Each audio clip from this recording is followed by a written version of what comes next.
शेर और चूहे की कहानी। एक बार की बात है कि एक जंगल में जंगल का राजा शेर और चूहा रहा करते थे।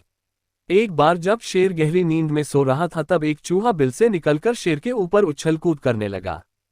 चूहे के इस तरह उछल कूद करने से शेर की नींद खुल गई और शेर ने चूहे को पकड़ लिया। शेर द्वारा चूहे के पकड़े जाने के बाद चूहा बहुत ही ज्यादा डर गया।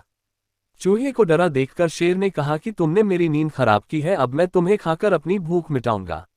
अपने को असहाय देखकर चूहे ने कहा कि ये जंगल के राजा, मुझ छोटे से प्राणी को खाने से आपकी भूख नहीं मिटेगी, आप मुझे मत खाए।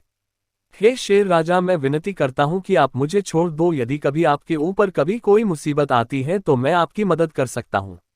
ये सुनकर शेर हंसने लगा। तुम तो बहुत छोटे हो, तुम क्या मेरी मदद करोगे? तुम्हारे विनती करने पर चलो, आज तो मैं तुम्हें छोड़ देता हूं, लेकिन अगली बार ऐसा करने पर मैं तुम्हें नहीं छोड़ूंगा। ये कहकर शेर ने चूहे को छोड़ दिया। कुछ दिन के बाद जब शेर खाने की तलाश में जंगल में भटक रहा था तो तभी शेर एक शिकारी द्वारा फैलाए गए जाल में फंस गया। शेर अपने आप को छुड़ाने के लिए बहुत प्रयास करने लगा, लेकिन अपने आप नहीं छुड़ा पाया। इसके कुछ देर बाद शेर जोर जोर से दहाड़ मारने लगा। शेर की दहाड़ सुनकर चूहा वहां आ गया। जैसे ही चूहे ने शेर को जाल में फंसा हुआ देखा, चूहा तुरंत ही शेर के पास पहुंच गया। जब चूहे ने शेर को जाल में फंसा देखा तो चूहे ने फटाफट अपने तेज दांतों से जाल को काटना शुरू कर दिया। कुछ देर के बाद चूहे ने पूरा जाल काट दिया। जाल काटने के बाद शेर आजाद हो गया। चूहे की इस मदद से शेर बहुत ही भावुक हो गया। शेर ने चूहे को धन्यवाद दिया और दोनों उस दिन के बाद से अच्छे दोस्त बन गए।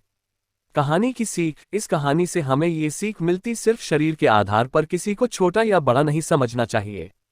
सूरज चौधरी की कहानी।